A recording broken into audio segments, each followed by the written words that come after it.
Action. చాలా natural కూడా కనిపిస్తుంది, అంటే ఎక్కడ కూడా కాంప్రమైజ్ అయిన షాట్లు కనిపించలేదు. ఎందుకంటే చాలా న్యాచురల్గా డిఓపి కానీ మీ మధ్య ఉన్న సీన్స్ కానీ, మెయిన్గా డిఓపి గురించి ఏం చెప్తారు? డిఓపి సార్ రవి సార్ గురించి ఏం చెప్పాలంటే హీఈస్ ఇమాజినేషన్ వేరు సార్ది. అంటే నార్మల్గా today's generation cameramans and everybody whoso ever is doing movies, అందరూ మూవీస్ని ఎలా ఉండాలి మూవీస్ అని ఆలోచించి చేస్తారు, కానీ he thought about the story and he went ahead.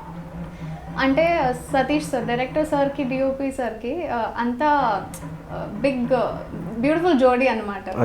అంటే ఒక్క షార్ట్ చెప్తేనే డైరెక్టర్ సార్ ఒక్క షార్ట్ చెప్తేనే దాన్ని ఎలా బ్యూటిఫుల్గా, దాన్ని ఎలా అది ఓల్డ్ లుక్ లాగా ఎలా చూపించాలని సార్ మైండ్లో ఉంటుంది. అలానే లైటింగ్ సెట్ చేపించి చేశారనమాట. So it's a great task for him. It was a great task for him, but అంతా బ్యూటిఫుల్గా చేశారు. అండ్ ఇంకా ట్రైలర్లో చూసుకుంటే మంచి సూపర్ డూపర్ డైలాగ్స్ ఉన్నాయి కదా, ఏదైనా ఒక్క డైలాగ్ మా కోసం.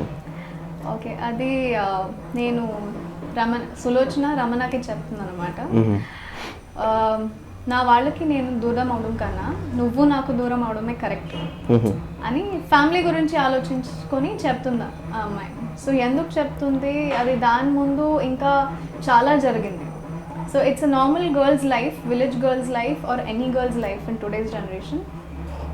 అది ఎలా, దాని తర్వాత ఏమవుద్ది అవన్నీ it's super secret. So super చెప్పే dialogue. The most memorable moment, starting కొబ్బరికాయ కొట్టే దగ్గర నుంచి గుమ్మడికాయ కొట్టేంత వరకు ఒక మెమరబుల్ మూమెంట్ ఉంటుంది కదా, షూటింగ్లో ఎంజాయ్ చేయడం కానీ అలాంటిది ఏమన్నా ఒక ఇన్సిడెంట్?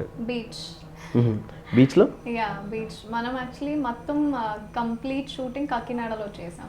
సాంగ్స్ అయినా సరే, సీన్స్ అయినా సరే, మొత్తం స్టార్టింగ్ నుంచి లాస్ట్ అదే గుమ్మడికాయ వరకు. సో మొత్తం కాకినాడలో చేసాం కాబట్టి అక్కడ మనం యాక్చువల్లీ బయట వెళ్ళాల్సిన అవసరమే ఉండలేదు, ఎందుకంటే అక్కడ బీచెస్ ఉన్నాయి, బ్యూటిఫుల్ సీ బ్యాక్గ్రౌండ్, అక్కడ గ్రీనరీ ఉంది, అక్కడ జనాలు ఉన్నారు, బ్యూటిఫుల్ పీపుల్ దేర్.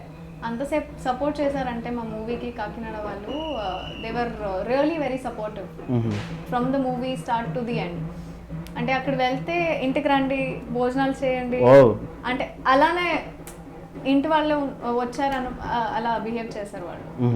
సో మనం యాక్చువల్లీ మూవీలో థ్యాంక్స్ లో అందరు పేరు కూడా, అంటే వాళ్ళ Kakinada people, thanks to Kakinada people అనేసారు, అలా కూడా పెట్టాం అనమాట.